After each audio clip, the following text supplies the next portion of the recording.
हाँ जी बेटे, पिछली क्लास में हमने बर्नौलीज प्रिंसिपल पढ़ा था, एम आई राइट?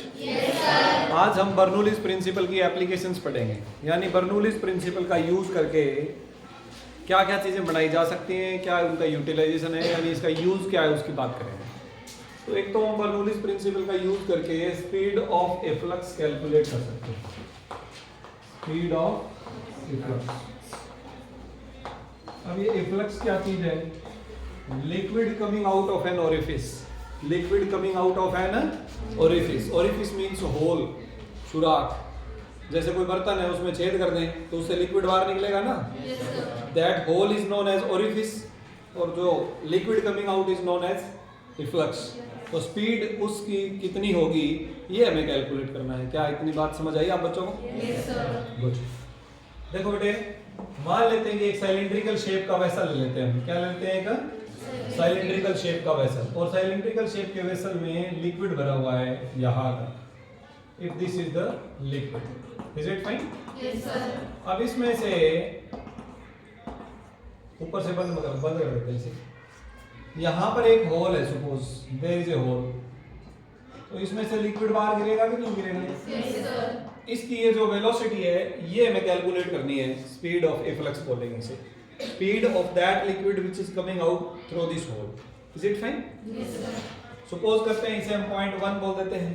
अगर ये फर्स्ट पॉइंट है और इसकी अपर सरफेस को हम सेकंड पॉइंट बोलते हैं, सेकंड पोजीशन बोल देते हैं। हाँ जी, तो अब हम क्या करेंगे, इसमें बर्नौलीज प्रिंसिपल लगाएंगे। क्या लगाएंगे? Bernoulli's principle. तो बर्नौलीज प्रिंसिपल अप्लाई करने के लिए इसमें एक दो बातें तो पहले मानकर चलेंगे।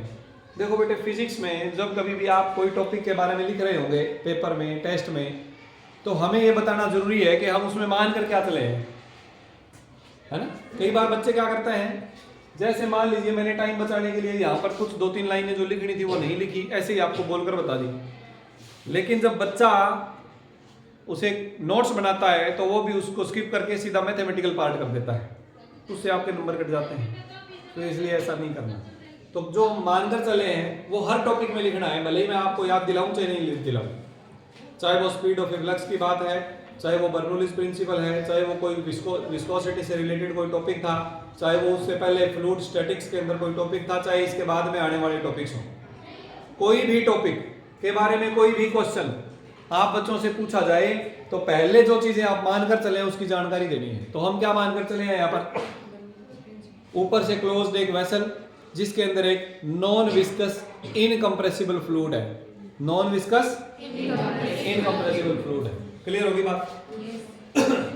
और दो पोजीशन मान ली इसकी हमने, पोजीशन 1, पोजीशन 2। अब हम ये मान लेते हैं कि यहाँ पर इस जगह का जो प्रेशर है दैट इज प्रेशर P2। यहाँ पर जो प्रेशर अप्लाई हो रहा है दैट प्रेशर इज P2, और इस जगह का जो प्रेशर है दैट प्रेशर इज P1। अब ये जो लिक्विड नीचे की तरफ जाएगा, जब इसमें से लिक्विड बाहर निकलेगा तो ये इसका लेवल नीचे आएगा कि नहीं आएगा? और इसकी स्पीड हम मान लेते हैं V1, इसकी स्पीड हम मान लेते हैं V2। इसकी हाइट ग्राउंड लेवल से हम मान लेते हैं Y1, और अपर सरफेस की हाइट ग्राउंड लेवल से हम मान लेते हैं Y2। कोई दिक्कत किसी बच्चे को? ठीक है, ये सारी चीजें हमने बतानी है। क्या? Let us suppose a non viscous liquid filled in a vessel of which upper surface is enclosed and we are having two locations for observation. Location 1 where there is orifice जहाँ पर hole है, and location 2 is the upper surface of the liquid. Fine. P1 and P2 are the pressure at location P1 and 2. V1 and V2 are the velocity of liquid coming out through the orifice and the free surface of the liquid. ये मान लिया। Let the location of point 1 is at a height y1 from ground and location of free surface is at a height y2. कोई दिक्कत है किसी बच्चे को? इतनी ये 2-3 लाइनें हमने लिखनी है। क्लियर हो गया? अब आगे बढ़ते हैं। अब हम बर्नौलीज प्रिंसिपल लगाएंगे। Apply Bernoulli's principle at location 1 and 2। तो बर्नौलीज प्रिंसिपल लगाने पर क्या होगा बेटे? बर्नौलीज प्रिंसिपल क्या कहता है? बर्नौलीज प्रिंसिपल कहता है P plus half rho V square plus rho GH is equal to constant. यही कहता है। Yes sir. तो हम लिखेंगे according to Bernoulli's principle this equal to constant. Now या सो हम लिखेंगे P1 plus half rho V1 square plus rho g, h की जगह आ जाएगा y1 is equal to P2 plus half rho V2 square plus rho g y2। कोई दिक्कत किसी बच्चे को? No sir. Sure? Yes sir. ठीक है जी। अब ध्यान देना, ये जो y1 है, y1 वाली टर्म अगर मैं इधर ले जाऊं तो ये क्या आ जाएगा? P1 plus half rho V1 square, P1 भी उधर ले जाते हैं, इधर कौन है? P2। P1 इधर आके क्या आ जाएगा बच्चों? माइनस में आ जाएगा, plus half rho V2 square plus rho g y2, और वो y1 वाली टर्म इधर ले आएंगे, क्या आ जाएगा? रो जी y1। कोई दिक्कत किसी बच्चे को? No sir. Are you sure? Yes sir. ठीक है जी। तो यहाँ से आ जाएगा बच्चों half rho V1 square is equal to P2 minus P1, यानी ये प्रेशर डिफरेंस आ गया, plus half rho V2 square plus rho g, इन दोनों में से कॉमन अंदर आ जाएगा y2 minus. Is it clear? Yes sir. अब ये जो y2 है, इसमें जगह में y1 माइनस कर दें तो ये बचेगा ना y2 minus y1। Yes sir. ये हो गया आपका y2 माइनस y1। हम इसे h मान लेते हैं। क्या मान लेते हैं? H। कहने का मतलब ओरिफिस से ऊपर लिक्विड की हाइट, ओरिफिस से ऊपर लिक्विड लिक्विड की की हाइट h है। तो यहाँ तो क्या पुट कर देंगे हम? H। h। और ये जो v2 है, अब एक बात बताओ बेटा, जैसे मान लीजिए कि एक बाल्टी है, टब है, बड़ा बर्तन हमने कोई मान लिया, उसमें एक छोटा सा सुराख हो जाए इसके जैसा ही, तो इस लिक्विड की तो वेलोसिटी सिग्निफिकेंट होगी, हमें दिखेगी, लेकिन इसके लेवल पर नीचे आने की वेलोसिटी बहुत कम होगी, यस सर। यानी it can be considered as approximately zero. It can be considered as approximately Zero। तो हम कहेंगे एज जो वेलोसिटी v2 है that is very very less than v1, v1 से बहुत कम है, so v2 can approximately considered as zero, इसलिए v2 को हमने लगभग जीरो मान लिया, एंड y2 माइनस y1 किसके बराबर है? H। इसलिए यहां से क्या मिलेगा हमें? Half rho v1 square is equal to p2 minus p1 plus ये जीरो हो गया, ये आ गया रो जी एच। ये क्या आ गया? रो जी एच। हमें क्या कैलकुलेट करना है? What is our target? बताओ बेटे, क्या कैलकुलेट करना है? Speed of efflux. हमारे इस क्वेश्चन में स्पीड ऑफ इफ्लक्स कौन सी मान रखी है हमने? v1। तो हमें क्या चाहिए? v1। तो यहाँ से v1 आ जाएगा क्या? इस 2 को इधर ले जाएं, रो को इधर ले जाएं, v1 की पावर जो 2 है उसको आधा कर दें, तो ये क्या आ जाएगा? ध्यान देना, v1 square is equal to 2 इधर ले आए, ये आ गया बच्चों 2 p2 माइनस p1, 2 बाय रो कह लो प्लस रो जी एच। कोई दिक्कत? अब अगर इसे हम मल्टीप्लाई करते हैं, अंदर मल्टीप्लाई करते हैं, तो ये क्या आ जाएगा बेटे? ये आ जाएगा दिस, और यहाँ रो से रो कट जाएगा, 2 आ जाएगा। कोई दिक्कत है? No sir. देखो हमने क्या करा, 2 से मल्टीप्लाई कर दिया इसको और इसको, और रो से डिवाइड कर दिया। यहाँ रो से डिवाइड करा तो ये 2 बाय रो आ गया, यहाँ रो से रो कैंसिल हो गया, 2 मल्टीप्लाई में आ गया। कोई दिक्कत? No sir. आपको क्या कैलकुलेट करना था? v1, तो यहाँ क्या आ जाएगा? Under root. तो ये आ गया बच्चों वेलोसिटी ऑफ इफ्लक्स का general formula. Velocity of efflux का जनरल फार्मूला इस कंडीशन में। Is it fine? Yes sir. अब हम कुछ और चीजें यहाँ पर कंसीडर कर लेंगे, कुछ और चीजें हम मान लेंगे। क्या? 2 स्पेशल केस हम इसके कंसीडर करने वाले हैं। इसको हटा दूं डायग्राम को। Yes sir.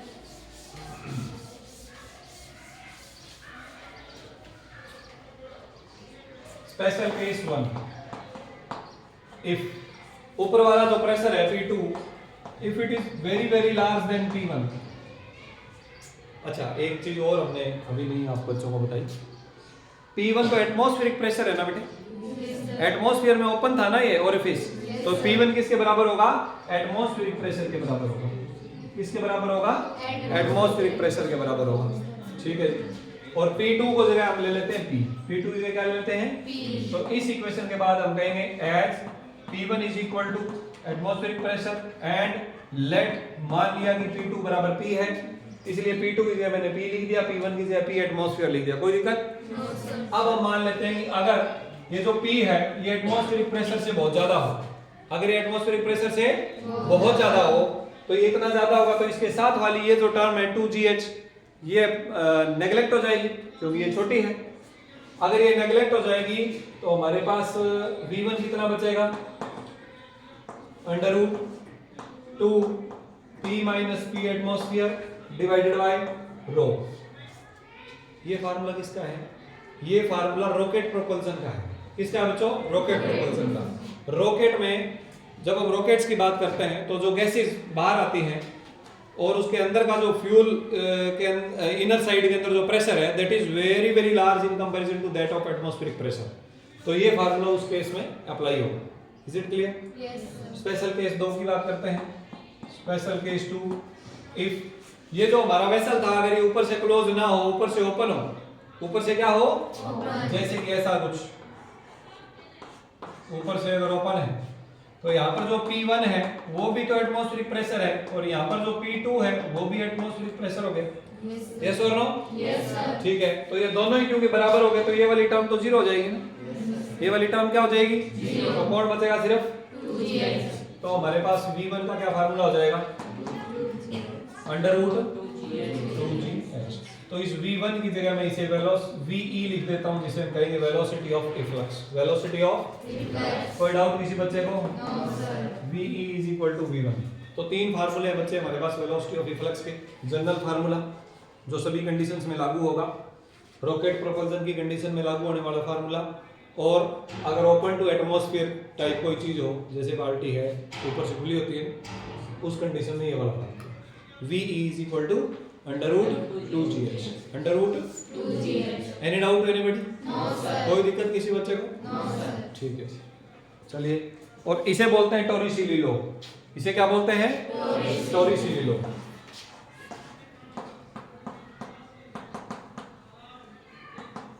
टोरिसेली लॉ समझ आया कि नहीं आया ये बताओ। टोरिसेली लॉ की अगर हम स्टेटमेंट लिखनी हो तो हम किस प्रकार लिख सकते हैं? इसके फार्मूले को ध्यान से देखो। VE is equal to under root 2gh। ठीक बात? Yes, sir. अगर मान ले अगर हमारे पास h हाइट से कोई बॉडी को नीचे गिराया जाए, h हाइट से कोई बॉडी को नीचे तो गिराया। उसकी यहाँ पर वेलोसिटी कितनी होगी? v is equal to u plus at। Fine? Yes, sir. हाँ जी, तो final velocity, initial velocity 0, acceleration कितना? g, और ये क्या आ गया आपके पास? t, यानी टाइम ऑफ फ्लाइट। ठीक है, किसी और तरीके से कर सकते हैं। v square minus u square is equal to 2s, इससे डायरेक्ट हो जाएगा। u 0 है, v square is equal to आ जाएगा बेटे 2, a की जगह g, s की जगह हाइट h, तो v बराबर क्या आ जाएगा? Under root 2gh। इसको एक बार छोड़ो, इसको ध्यान दो। अगर एक बॉडी को मैं हाइट से गिराएं तो नीचे गिरते हुए उसकी वेलोसिटी कितनी हो जाती है? रूट 2gh, और यही इसकी वेलोसिटी है ना। इसका मतलब ये हुआ कि टोरिसेली लॉ क्या कहता है? टोरिसेली लॉ ये कहता है कि किसी ओरिफिस से लिक्विड जो बाहर आएगा उससे जो वेलोसिटी ऑफ इफ्लक्स है that will be same if a body is freely falling from the height equal to the height above orifice. अगर एक बॉडी को फ्रीली गिराया जाए उतनी हाइट से जितना ओरिफिस के ऊपर की हाइट है तो उतनी ही वेलोसिटी से लिक्विड बाहर आएगा। ये स्टेटमेंट है टोरिसेली लॉ। अंडरस्टूड और not? Yes. According to this law, the velocity of efflux of the liquid coming out of the orifice will be same as that of a freely falling body from the same height. Clear हुआ? ये Torricelli law है। तो ये बच्चों Bernoulli's principle की application थी। इसके अलावा दो तीन और भी एप्लीकेशंस हैं, उनकी अभी हम यहाँ पर बात करेंगे। अब वो एप्लीकेशंस क्या है देखिए। अगला है हमारे पास वेंचुरीमीटर। अगला क्या है? वेंचुरीमीटर। अब ये लिख लिया था क्या? तो मैं हटा रहा हूँ उधर से। तो वेंचुरीमीटर क्या है? एक ऐसी डिवाइस है जो कि लिक्विड के रेट ऑफ फ्लो को मेजर करने में काम आती है। किसके काम आती है बच्चों? लिक्विड के रेट ऑफ फ्लो, यानी कितना वॉल्यूम लिक्विड का यूनिट टाइम में बाहर निकल रहा है उसके काम आती है, उसको मेजर करने के काम आती है वेंचुरीमीटर। तो सबसे पहले तो इसकी डेफिनेशन लिखो। वेंचुरीमीटर होता क्या है? लिखो sir. It is a device which is used to measure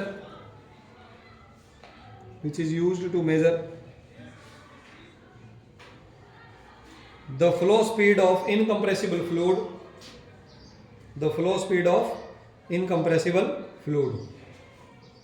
समझ आ गया बच्चों?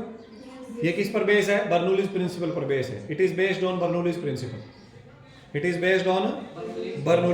प्रिंसिपल। हाँ जी।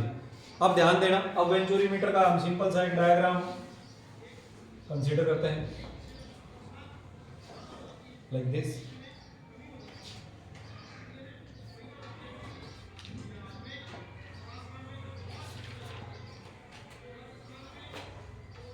ये एक यू शेप की ट्यूब होगी।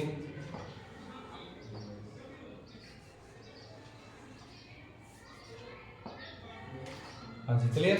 Yes sir. अब देखो बेटे, ये एक हॉरिजॉन्टल पाइप है। क्या है ये? एक horizontal pipe. Horizontal pipe with very cross section. Horizontal pipe with very cross section. Very cross section, यानी इसका जो क्रॉस सेक्शनल एरिया है वो कहीं पर ज्यादा है और कहीं पर कम है। हमने मान लिया कि यहाँ पर इसका ये जो क्रॉस सेक्शनल एरिया है वो है A1। कितना है क्रॉस सेक्शनल एरिया? A1। इसके अंदर से एक इनकम्प्रेसिबल फ्लूइड जो है वो मूव कर रहा है। कोई लिक्विड मान लीजिए यहाँ से मूव कर रहा है। कोई दिक्कत किसी बच्चे को? No sir. इस प्रकार से सपोज कर दिया। और यहाँ पर इसका जो एरिया ऑफ क्रॉस सेक्शन है वो है A2। Area of cross section कितना मान लिया? A2। अब ये जो यू ट्यूब इसके साथ जुड़ी हुई है, इसके साथ में क्या होगा, एक इसके अंदर होगा बेटे सपोज कोई लिक्विड, तो इसका लिक्विड लेवल क्या होगा? शुरू में बराबर होगा। अब ध्यान से समझने की कोशिश करो। यहाँ पर एरिया ऑफ क्रॉस सेक्शन है A1, यहाँ से जो लिक्विड अंदर एंटर कर रहा है उसकी वेलोसिटी है V1।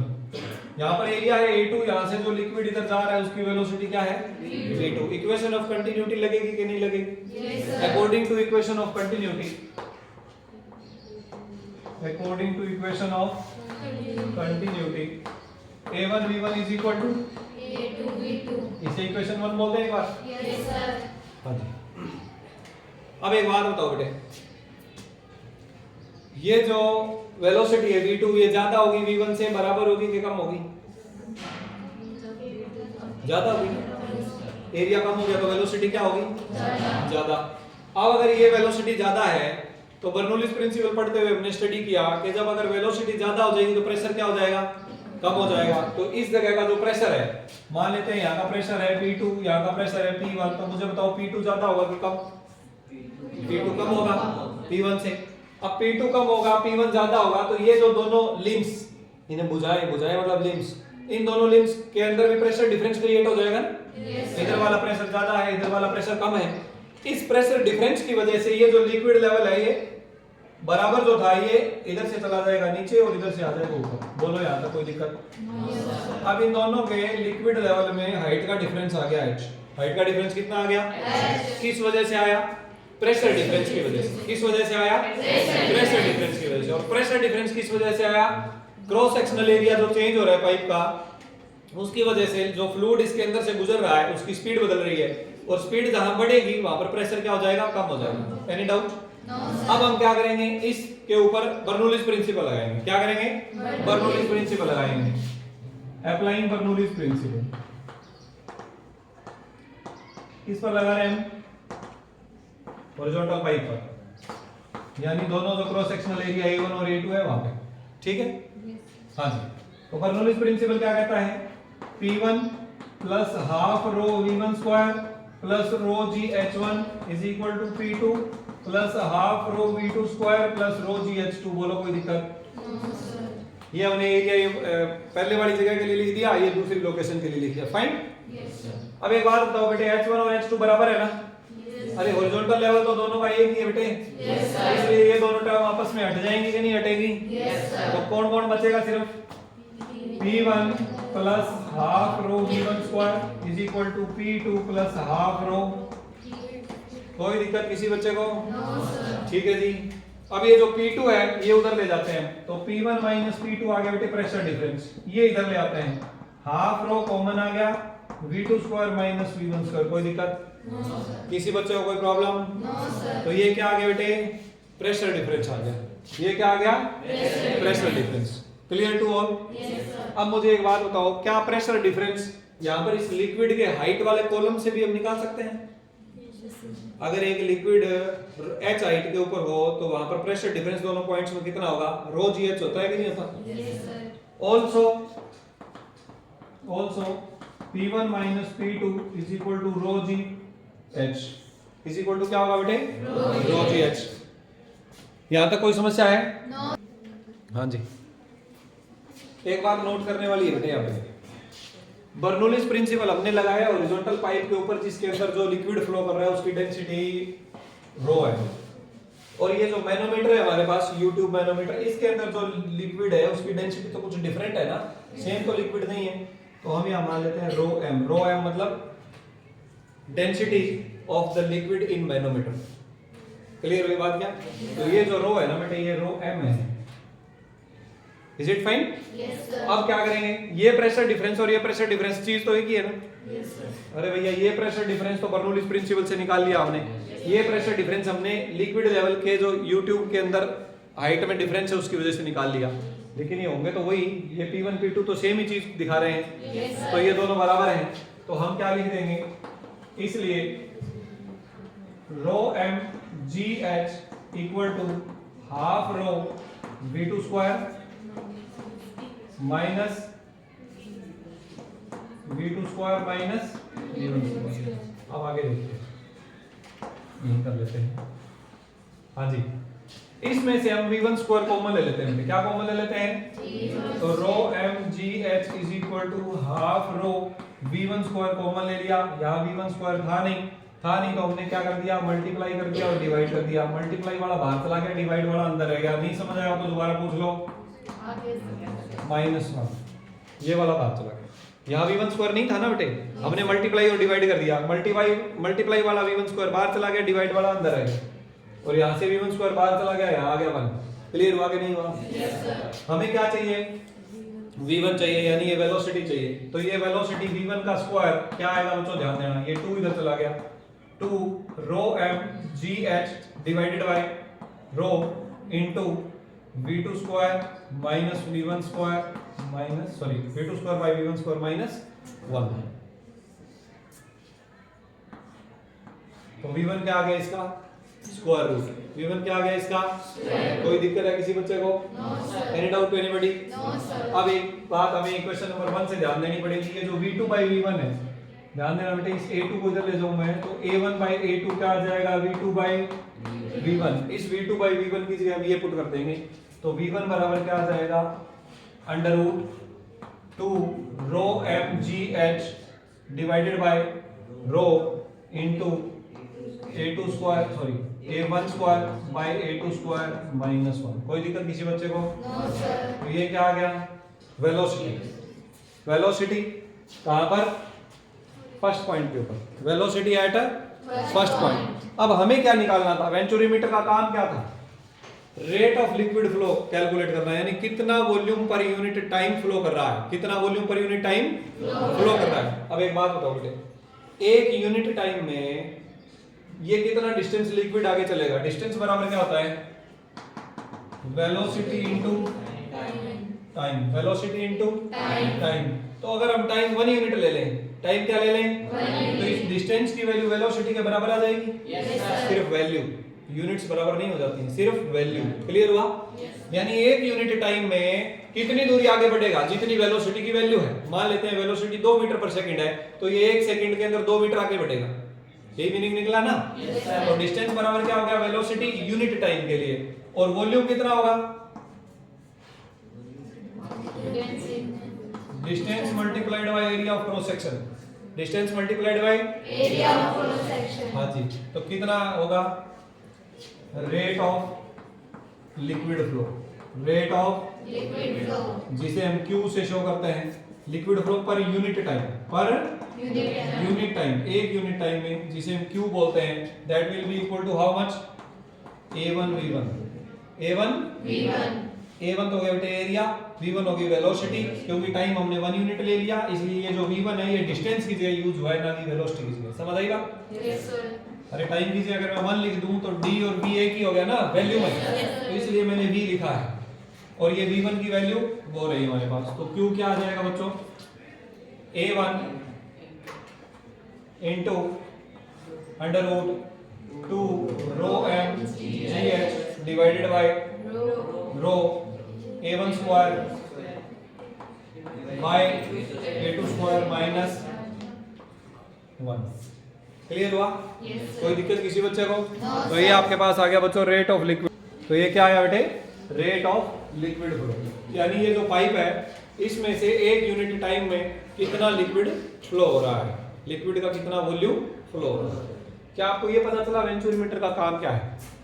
वेंचुरीमीटर का काम है कि कोई पाइप है उसमें से आप ये पता करना चाह रहे हो कि लिक्विड फ्लो कितना हो रहा है।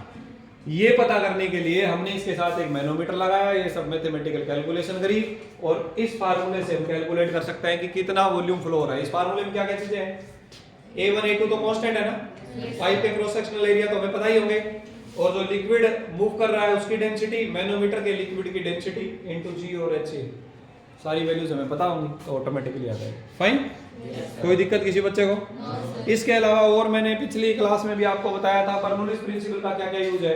बर्नौलीज प्रिंसिपल का यूज एयर लिफ्ट में होता है। एयर लिफ्ट में मतलब एरोप्लेन को लिफ्ट करने में, एरोप्लेन को ऊपर उठाने में। एरोप्लेन के जो विंग्स होते हैं ना बेटे, साइड वाली जो वो होते हैं, विंग्स ही बोलते हैं हिंदी में, क्या बोलते हैं, पंखुड़ियाँ। तो पंखुड़ियाँ तो पक्षियों की होती हैं, तो बहुत मोटे मोटे पंख हो गए, ठीक है। एरोप्लेन विंग्स जो है उनकी शेप कुछ इस प्रकार से डिजाइन की होती है, इसे एरोफॉइल बोलते हैं। क्या बोलते हैं इसे? एरोफॉइल। अब ये जो शेप है अप्रोक्सीमेटली नीचे से लाइक दिस, ऊपर से लाइक दिस, कुछ इस प्रकार से। तो जब एरोप्लेन चलता है ऊपर वाली जो हवा है ना वो बहुत फास्ट स्पीड से जाती है और नीचे की जो हवा है वो स्लो स्पीड से जाती है। क्लियर हुई बात के नहीं? तो क्योंकि ऊपर की हवा की स्पीड ज्यादा है तो वहां पर प्रेशर क्या हो जाता है, कम, और नीचे की स्पीड कम है इसलिए प्रेशर क्या होता है, ज्यादा। तो जो एरोप्लेन का विंग्स है उसके नीचे का प्रेशर ज्यादा, ऊपर का कम, तो प्रेशर डिफरेंस है वो क्या करेगा, उसे ऊपर उठाएगा। तो इसलिए एरोप्लेन को अपलिफ्ट करने के लिए, ऊपर उठाने के लिए जरूरी है प्रेशर डिफरेंस। क्या जरूरी है? Pressure difference. और वो इस शेप की वजह से होता है।